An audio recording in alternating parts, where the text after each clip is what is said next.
péchés, mes iniquités.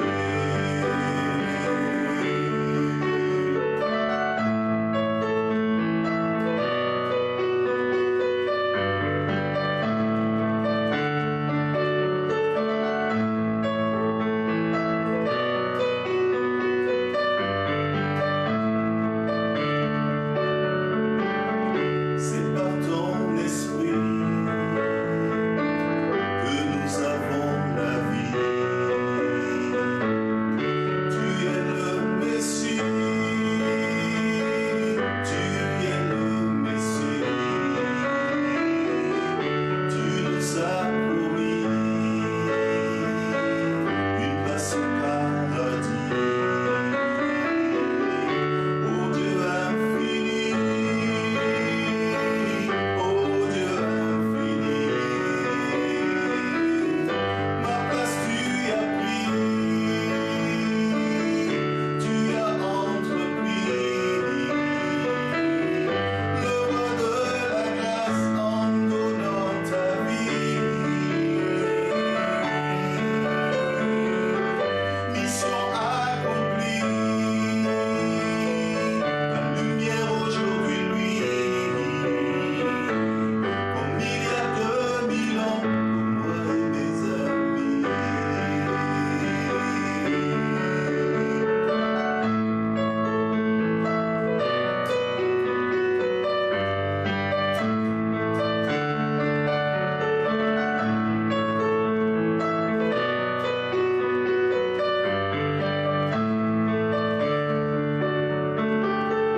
Né à Bethléem,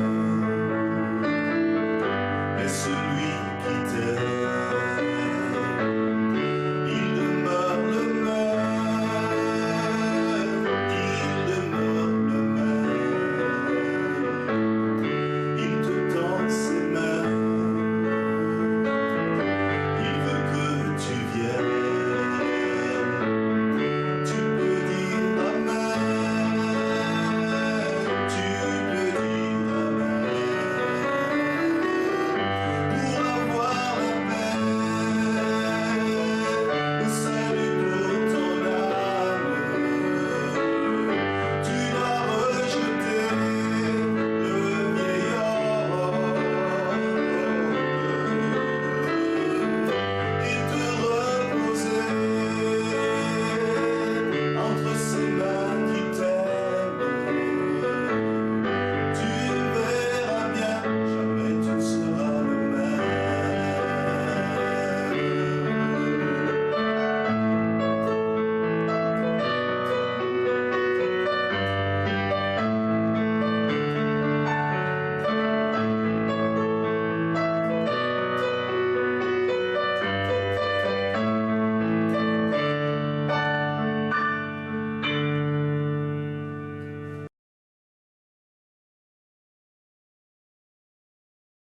La musique, je crois que si j'ai bonne souvenance, c'est depuis l'école primaire, notamment, je crois qu'au CM1 que j'ai commencé les cours de musique. Et j'ai eu l'occasion, le privilège d'avoir un aîné qui a volontairement accepté de m'apprendre à jouer le piano, notamment c'était l'orgue à l'époque. Et donc j'ai commencé avec lui le solfège, c'est-à-dire la théorie musicale. Et puis avec donc ma petite sœur qui a rapidement déchanté. Et donc j'ai eu l'occasion, lorsque j'étais en quatrième, de faire ma quatrième au Sénégal. Et arrivé là-bas, il y avait donc un conservatoire de musique. Donc j'ai eu l'occasion de m'y inscrire et de parfaire donc le jeu, notamment au niveau du piano, donc la technique de jeu au niveau du piano. Et je l'ai fait pendant 2 ans avec le maître Doucouré à l'époque. Je me rappelle bien de ce monsieur. Et donc à partir de là, j'ai commencé à composer les chansons, à être auteur et compositeur à partir de la troisième, la seconde, la terminale jusqu'à l'université. Je passais mon temps donc à composer. Et voilà donc un peu ce que je peux dire comme les débuts et l'évolution en matière de musique.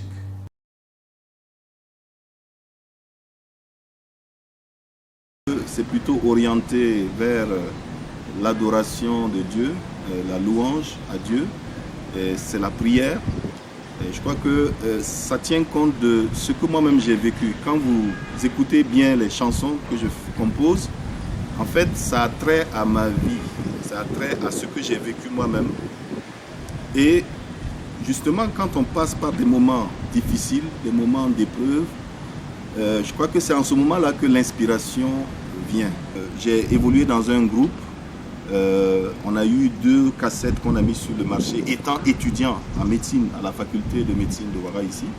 Et moi, mon propre album, je l'ai mis sur le marché depuis 2016, justement après que j'ai réussi donc, au concours d'agrégation de médecine. Je m'étais promis en tout cas en marque de reconnaissance donc, de pouvoir mettre sur le marché un album.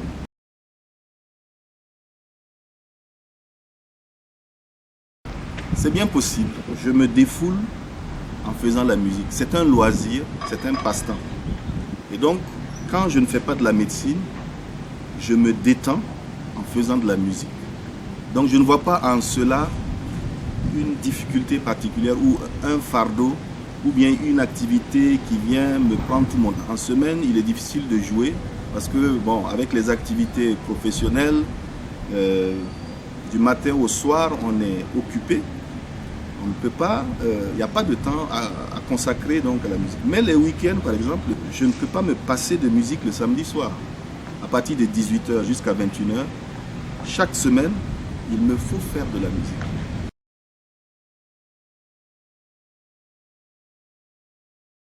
Oui, la musique a des bienfaits. Si vous aurez certainement entendu parler même de ce qu'on appelle la musicothérapie. Il y a certains praticiens qui utilisent la musique même pour soigner leurs patients. Depuis l'époque romaine, c'est utilisé pour non pas remplacer les médicaments, mais un traitement adjuvant qui vient en appui donc au traitement des patients, notamment sur le plan psychologique. Il y a la psychomusique qui permet donc, par le biais donc de la musique, permettre aux patients d'être moins anxieux, plus calmes, plus tranquilles, ce qui participe donc à l'aider donc à guérir de ses maux. Ici, je ne l'ai pas encore entrepris, mais c'est des réflexions que j'ai. Je suis en train de voir comment pouvoir mettre en place la musicothérapie au sein donc du service dans lequel je suis.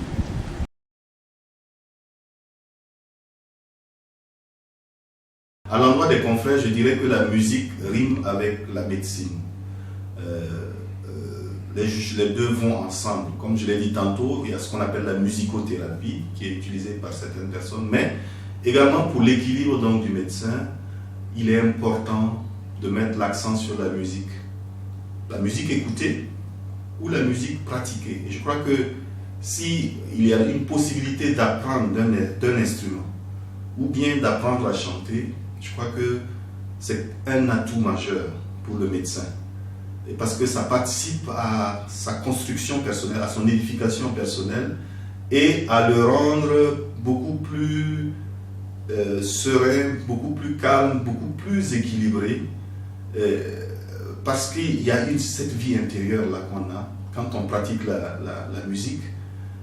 Et ça participe aussi donc à l'épanouissement, hein, parce que c'est un loisir qui est sain. Moi, quand je fais de la musique, je n'ai pas besoin d'aller boire ou d'aller faire autre chose. Moi, ça me suffit. Et donc, je pense qu'il n'y a pas d'âge pour apprendre.